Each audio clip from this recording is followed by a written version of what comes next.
Barakatah Yahweh, Barakatah Yahweh Shah, Barakatah Yahweh, Barakatah Yahweh Shah. All praises to Yahweh, Bahashem, Yahweh Shah, Bahashem Rikakadash. Now, this issue about keeping every law is something that we contend with when we're dealing with these wacky Christians. And so the Christians always say the law is done away with. We don't have to keep those laws. That's the Old Testament. We don't have to keep those laws. Okay, so they saying the whole thing is in the trash. We don't have to keep those laws. We don't sacrifice animals, and we ain't doing those feast days, and we ain't keeping those laws. That's the mentality they have. So to battle them, we go to Matthew 5 and 19.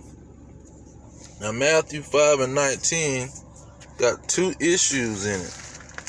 Let me go there right quick. Let's read it, and then we're going to look at these two issues. Because it's a complicated situation. That's why Paul's letters is confusing, because it's so complicated, he got to go from every angle. But Matthew 5 and I'm going to start at 17. Think not that I came to destroy the law or the prophets. I have not come to destroy but to fulfill. So that's him knowing, Yahweh, knowing that this is going to be taking place. People are going to be saying the law is done away with. The whole law is destroyed. He nailed it to the so-called cross, and you don't have to deal with it. Okay, so he addressed that issue. Then when you get to verse 18, say, Verily I say unto you, till heaven and earth pass, one jot or one tittle shall no wise pass from the law, till all be fulfilled. So he letting you know that the law is not going to be done away with. It's prophecies in this law that has to be fulfilled. And the law is going to be here until those prophecies are fulfilled. You got to go by this law. But 19 say, Whosoever therefore shall break one of these least commandments and teach men so. So it's a two situation that you're dealing with. What you gonna do personally? Are you gonna break the least commandments? Now, when you go into that least, that Greek word that they put in there, it's talking about less importance.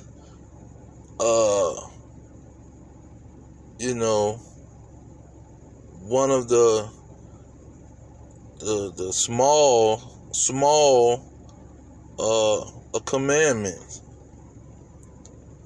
or small or less important. Okay, so he's saying even these small commandments, these less important commandments, I want you to keep.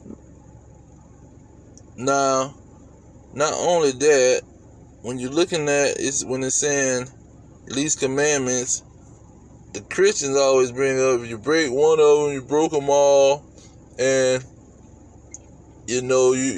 everybody's sin, ain't nobody perfect. That's not the issue. The issue is it something that you can keep? It's a small commandment, but if you can keep it, you should keep it. If you can do this commandment, do it. Don't say, oh, it's destroyed, and I can't, and it's small anyway, I don't need to do it. That's so small. What am I doing that for? That ain't even important. What am I doing that for? You see? And it's a commandment. He's commanding you to do this thing, man. Now, the teaching part is, I think, what these brothers' issue is all about. Because when individuals try to break it down, they say, like he was saying that he heard a brother say, the law can't save you, but it'll get you destroyed. So, that's you got to really be able to comprehend what the brother is saying when he say that. He's saying the law will get you destroyed. You out here committing adultery. You breaking some of the very important commandments. See, because Yahweh shall let you know that it's differences in commandment. It's small commandments and it's great commandments. The great commandment is breaking these sins that was in the law that will get you put to death. What is the Babylon the Great focusing on? The great commandment of a man sleeping with a man dealing with another man, a woman dealing with another woman. That's a great commandment. Another commandment is sleeping with another man's wife, taking another man's property. What it said, the rage of a man, in Proverbs, the rage of a man, jealousy is the rage of a man. So murder is going to take place. You see, murder is going to take place when you're dealing with those things. And the Lord talks about messing with your family members. It's laws, sexual laws is great laws, to keep it simple. Sexual laws is great laws. Somebody's life, that's a great law. A life for a life, a tooth for a tooth, an eye for an eye. Those are great laws. You see, bearing false witness, because you can bear false witness and say that they did one of these great laws. So that can be great to somebody. But then you have small commandments. Now, what you put in your body can kill you. That's why he say in 1 Corinthians 3:16 that if you destroy your temple, God will destroy you. That's under the umbrella of murder, suicide, taking your own life. So the dietary law is a very important commandment. But the thing about it is, he say, whosoever shall break one of these least commandments and teach other people to do it. So now, when you say something like that to me, that's going a long way. Because first of all, you kind of saying, okay, if you do that and you tell somebody else to do it, so okay, if you can't do it, you might make a mistake. Because that's what we gonna go into the law in Leviticus 22. Let me bring that out before my time run out. Okay, Salakia. Okay, let's bring out this Leviticus 22:14. Because this specific thing in the law that exposes these people. And I want to make this statement too. The nation of Israel never could keep the whole law, first of all. That's first and foremost. The nation of Israel could never keep the whole law. So for somebody to even be thinking in that direction, you not understanding a lot what's going on. Now here in Leviticus 22:14 it say, if a man eat of the holy thing unwittingly, then he shall put a filth. So okay, they gave me the wrong verse. Yeah, I was given the wrong verse. because it's a verse that's talking about mistakes, making a mistake, breaking the law, making a mistake. And see, this has nothing to do with that. But I guess this unwittingly, if he make a mistake and eat something, I guess that's what they was trying to get at. Now let me go to Leviticus 5. Leviticus 5:15. That's another issue. It says in Leviticus 5:15, if a soul committed trespass and sin through ignorance. So you had a lot going on with this thing. Ignorance. They was offering up sacrifices and offerings for the king being ignorant of something. You see? Or if you trespass, you did something against the Lord ignorantly, not knowing. So that's the situation that you're dealing with. But at the same time, when he's talking about the willful sin, what is that? Hebrews 10:26. It say, for if we sin willfully after that we have received the knowledge of the truth, meaning the law, there remaineth no more sacrifice for sin. So you have willful sin, you have sin that you do by mistake or unknowingly. But at the same time, when Yahweh Shah said,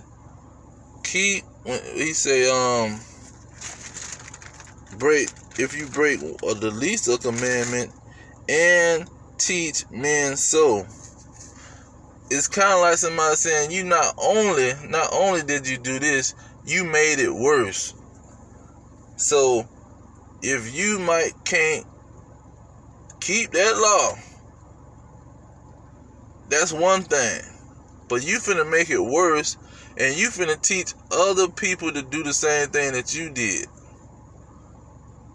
You making the situation worse. That's what he said. And teach men so. You shall be least in the kingdom. But the person that's striving to do it, and they're teaching other people to strive to do it, they shall be great in the kingdom. So it's a mindset that he's trying to give the Israelites. He's telling you, don't believe that Christianity, that the law is done away with. It's simple, man.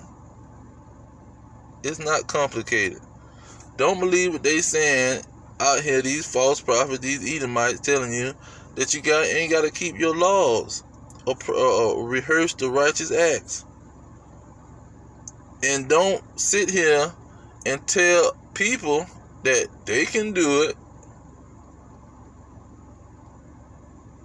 You know, they can sit up here and break the small commandment. Don't even address that situation. Now, you can't, when you go into Colossians, see, that's another thing. See, Colossians 2:14, no, not 14, because that's what they love to hear, some crap like that.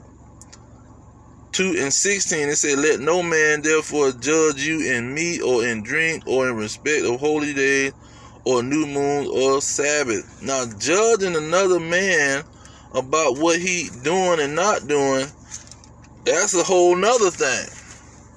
See, it's about what you teaching people. Because it said what in Proverbs it talks about the righteous man fall 1,000 times. And it say we all sin and come short of the glory. So you gonna make mistakes. You gonna do stuff unknowingly. And it's all about what you teaching. Because, see, that's what this whole situation sprang out of. What was the man teaching? What was the brother teaching? And he gonna make a comment and say, well, I don't think you could be. That's kind of, he start feeling some type of way about what the man was teaching. And that's what Yahushua was saying. What are you teaching? And so but the brothers they ain't saying don't keep the law, but when you say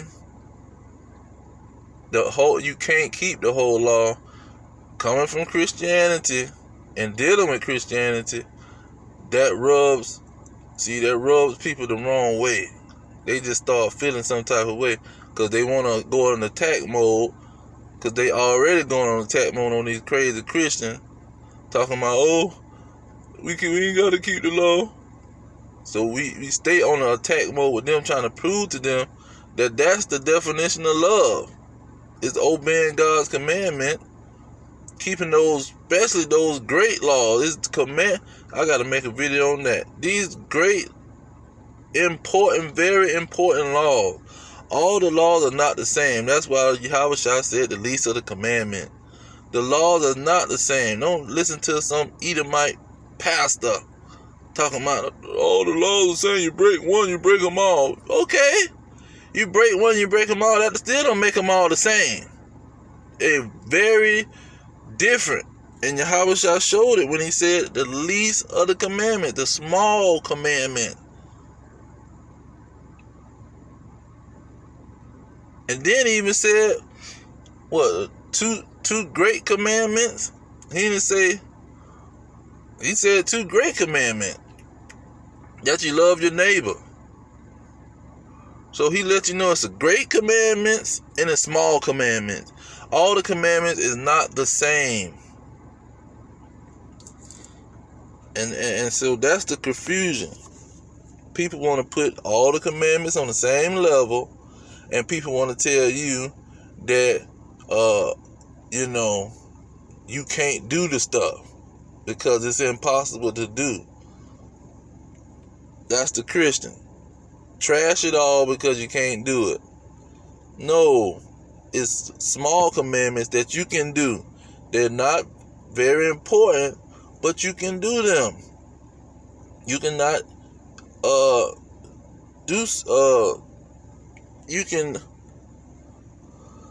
you can do them. That's the best way to say it. It's a lot of commandments that's very small and not so important. You can do them. Then there's some great commandments you definitely can do. They definitely are easy to do. When you go to 1 Corinthians, let's go to this. I'm ending on this Corinthians because I don't went over my time. Let's go to 1 Corinthians. And being dealing with these Jehovah Witnesses, I seen this. This is the main one I used to hit people with. This the main one we hit them with. This show you the great commandments that if you jumping out there on these, you are finished. 1 Corinthians 6:9. Know you not that the unrighteous shall not inherit the kingdom of God. Be not deceived, neither fornicators, see, sexual, nor idolaters, that's jealousy with the Most High, nor adulterers, another sex, nor effeminate, that's homo, that's the same, the alphabet peoples, nor abusing of themselves with mankind, more sexual alphabet activity, nor thieves, see, stealing somebody else's woman or their possession, nor covetous, nor drunkards, see, you can kill, that can deal with murder too, and stealing. You ain't even in your right mind, you gonna do all kind of stuff. Nor rivalers, nor extortioners shall inherit the kingdom of God. See, he didn't have to put small. Did he put any small commandments? He didn't put no small commandments in there, man. He did not put the small commandments in there because It's two situations with the small commandment. Some of them you can do, but it's some small commandments that's not very important, that, like the brother was saying, in captivity, man. Come on, bro. The Israelites never kept that whole law. It never happened. Nobody kept that whole law. It's like a test. The Lord gave us a test, man. He gave us 100 questions on the test. Now, you got to make at least 70%. You got to get at least 70% right. You got to get at least 70% right, man. Those are the great commandments. Those are the very important commandments. 70%. Then you got the other 30%. Even some of those, you can do those. But it's not you got to get 100% on the test. The Israelites nobody got 100%. Job, he was a perfect man. He didn't get no 100%. What you got, Hezekiah and his wife and Luke, they didn't get 100%. They was perfect. Their heart was perfect. Their mind was perfect. How they felt about the Most High, but they didn't get 100% on the law of Moses. It did not happen. You can't find them. If they could get 100%, it wouldn't have had no mistake laws or offering, sin offering. You wouldn't have to have no offering and no sacrifices, because it's impossible. It's not gonna happen, bro. So people just get stuff mixed up because it's very complicated. But at the same time, that's why he tell you to meditate on the law daily. You got to meditate. That's in Psalm, the 1st chapter. You got to meditate day and night. Because if you don't, these people out here gonna be trying to tell you and teach you, you see, the wrong outlook of the commandments. And it's a very complicated situation. But I'm going to leave it there. All praises to Yahweh, by Hashem Yahweh Shai, by Hashem Kakadash. Double honors to the elders pushing the truth worldwide. Our kingdom is at hand. Peace to the elect worldwide. Salakia. Our kingdom is at hand. Shalom.